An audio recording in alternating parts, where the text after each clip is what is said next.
নমস্কার, আমি পূজা সরকার। আপনারা দেখছেন নর্থ বেঙ্গল সমাচার। এই মুহূর্তে আমরা দাঁড়িয়ে আছি হলদিবাড়ি ব্লকের দেশবন্ধু স্পোর্টিং ক্লাবের সামনে, যাদের এবার 50 বছর পূর্ণ হচ্ছে। চলুন দেখে নেওয়া যাক তাদের কাজ কত দূরে গিয়েছে।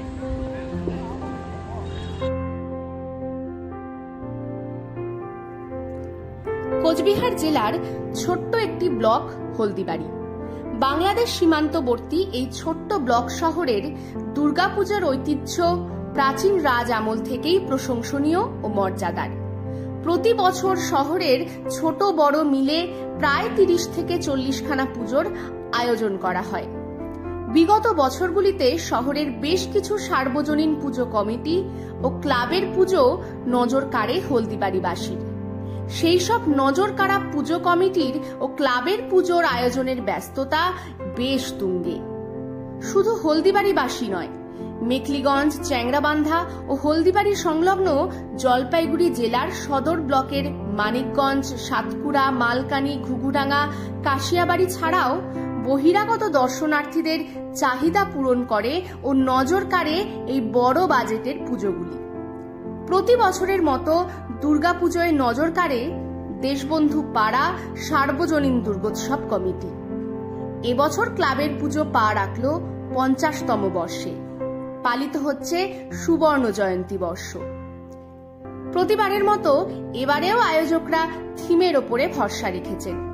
থিম হিসেবে তারা বেছে নিয়েছেন বাংলাদেশের রাজবাড়ির অনুকরণে মণ্ডপ সজ্জা।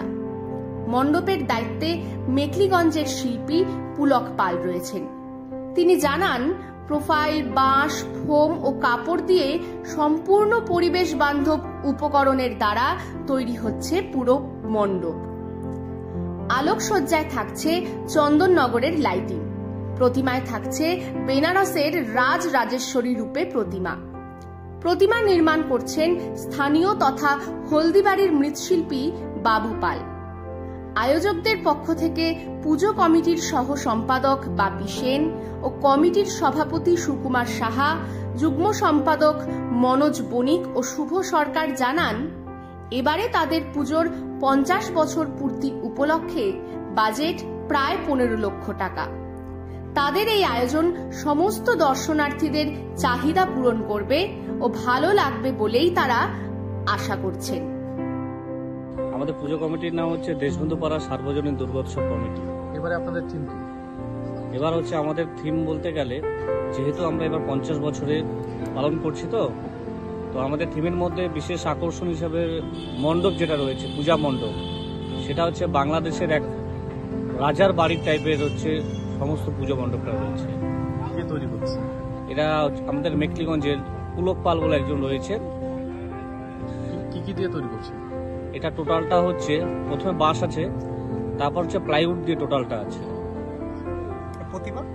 প্রতিমা হচ্ছে আমাদের রাজ রাজস্বী রূপের এক মায়ের এক মুখ আমরা এনেছি এবং খুব সুন্দর প্রতিমা। প্রতিমা তৈরি করছেন আমাদের ঘেন্টি পাল। আর এবার পুজোয় বিশেষ আকর্ষণ কি থাকবে?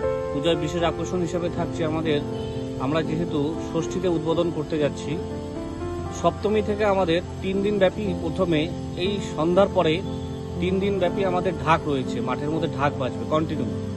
তারপর যখন ঢাকের প্রোগ্রামটা শেষ হয়ে যাবে, তখন আমাদের 3 দিন ব্যাপী সাংস্কৃতিক প্রোগ্রাম রয়েছে। আলোকসজ্জা কি থাকছে? আলোকসজ্জায় চন্দননগর থেকে আসছে।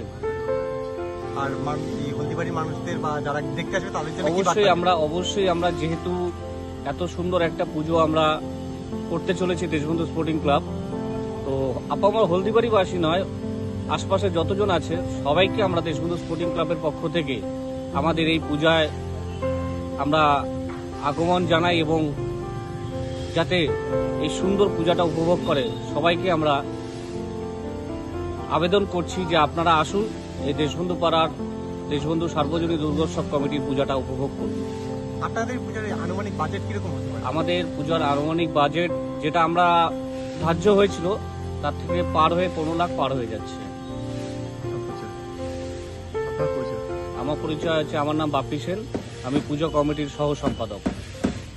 আপনারা দেখছেন নর্থ বেঙ্গল সমাচার, উত্তরের বার্তা, সত্যের পথে।